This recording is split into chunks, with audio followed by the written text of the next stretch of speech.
how Ruth May died, and she's buried in under a tombstone, and this is how she was killed by the green mamba.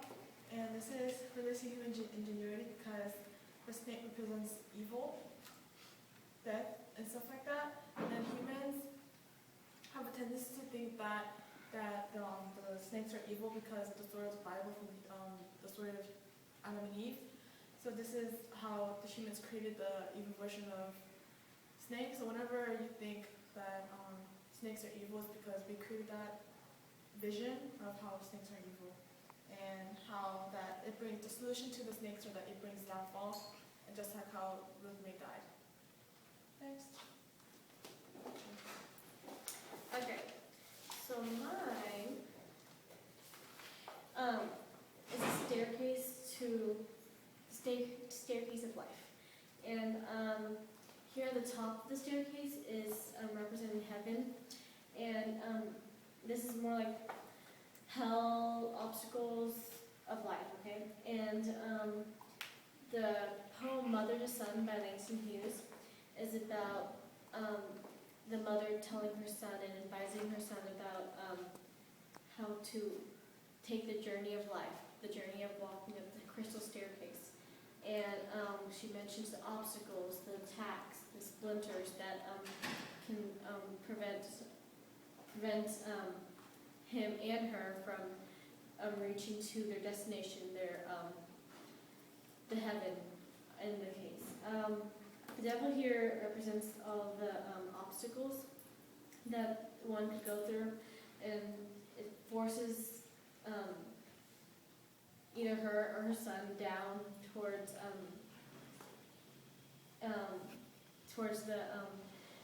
hell, and heaven is towards forcing them up. And this relates to human ingenuity because the mother's way of thinking and how she teaches her son to take this journey of life,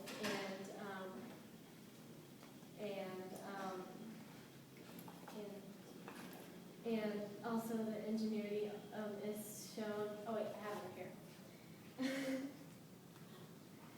Because oh yeah, and so the way of thinking, the experiences she went through, she advises him and teaches him not to go through the same things and have a better life for himself. Next. Next, you have the feather in the middle of the poster, and this represents from Emily Dickinson's poem "Hope is the Thing with Feathers," because the feather, which connects to a bird, shows how hope equals freedom. Because birds are, they fly, they go wherever they want to, nothing's stopping them, nothing's holding them down, weighing them down, or something like that. And all humans are born with this freedom, because think about it, when, say, a child is first born, no one can tell them that, oh, you will never be successful, or you will never make it, have a happy life, because that's their freedom. That's their freedom. They have that ability to have that hope or whatever, because it's just what they were born with. Also, because the feather, not just with the bird, but the feather itself. Because when a feather, falls off of a bird or something, it just flows freely.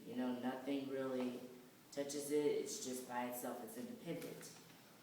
And so back to what I was saying about how it connects with humans and how they are when they're born. Like, for example, when Thomas Edison was born, you never knew, no one ever said that, oh, you would create light one day. No one ever said you couldn't, but he did, because he chose his own path.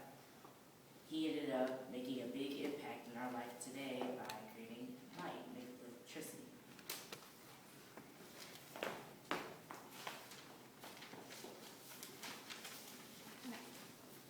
So I did mine over Hester Prynne in Scarlet Letter, and her human ingenuity was her impact on society, and the religious thoughts the Puritans have actually impacted her identity too, because in the beginning, she was just a regular religious Puritan woman, and due to adultery, her identity, it died. Basically, her freedom went away. The characteristics of a woman she had went away, and this impacts the town because they had to. The town had an adulterer in there, and so it impacted them because they're this religious Puritan settlement.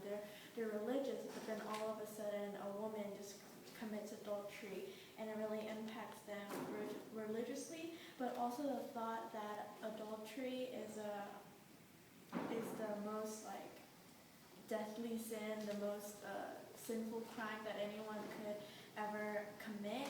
That also changes her identity because they treat her really badly. They seclude her from the world and from the Puritan settlement and from the town. And the thoughts of the Puritan settlement and her actions just impacted her identity and changed her life 100% completely. And our AOI was human ingenuity. Yes.